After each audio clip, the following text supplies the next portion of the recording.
एक ऐसा भयानक असुर जिसे स्वयं भगवान शिव ने अपने त्रिशूल पर हजारों वर्षों तक टांग कर रखा।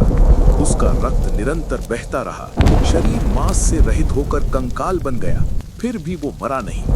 जब स्वयं महादेव भी इस दीर्घ युद्ध से थक गए और उनके मस्तक से पसीने की एक बूंद धरती पर गिरी, उसी क्षण एक नए देवता का जन्म हुआ और युद्ध की दिशा पलट गई।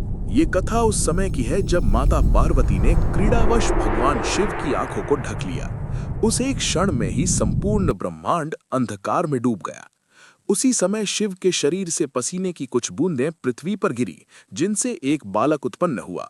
आगे चलकर उस बालक को हिरण्याक्ष ने अपनाया और अपने पुत्र की भांति उसका पालन पोषण किया। वहीं बालक आगे चलकर अंधकारसुर कहलाया। भगवान शिव के पसीने से जन्म लेने के कारण अंधकासुर में बचपन से ही अपार शक्ति थी। शक्ति के अहंकार में डूबकर उसने कठोर तपस्या की और भगवान शिव से एक भयानक वरदान प्राप्त किया कि उसके शरीर से गिरा प्रत्येक रक्त बिंदु यदि पृथ्वी पर पड़े तो उससे नए नए असुर उत्पन्न होंगे। इस वरदान के पश्चात उसका अहंकार और बढ़ गया।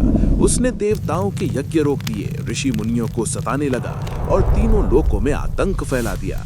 सीमा तब पार हो गई जब अंधकासुर ने देवी पार्वती को पाने का दुस्साहस किया, ये भूलकर कि वही उसकी जननी है।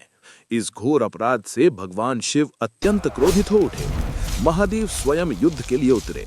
शिव और अंधकासुर का युद्ध अत्यंत भयानक और दीर्घकालीन था। शिव जब भी उस पर प्रहार करते, उसके रक्त से असंख्य नए असुर उत्पन्न हो जाते। युद्ध इतना उग्र हो गया कि स्वयं शिव के मस्तक से भी पसीने की बूंदें गिरने लगी। उन्हीं बूंदों से पृथ्वी पर मंगल देव का जन्म हुआ। मंगल देव लाल, उग्र और अग्नि स्वरूप थे, क्योंकि वे शिव की युद्ध ऊर्जा से उत्पन्न हुए थे। उन्होंने युद्ध में महादेव की सहायता की।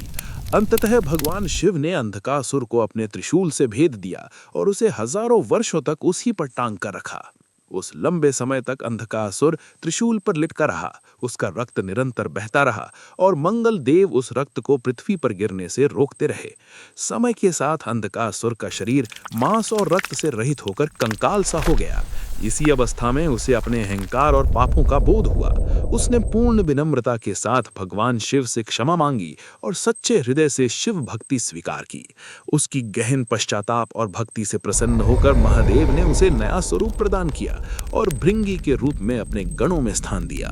जहां ये महान युद्ध हुआ और जहां मंगल देव का जन्म हुआ, वही स्थान आज उज्जैन के क्षेत्र के रूप में जाना जाता है।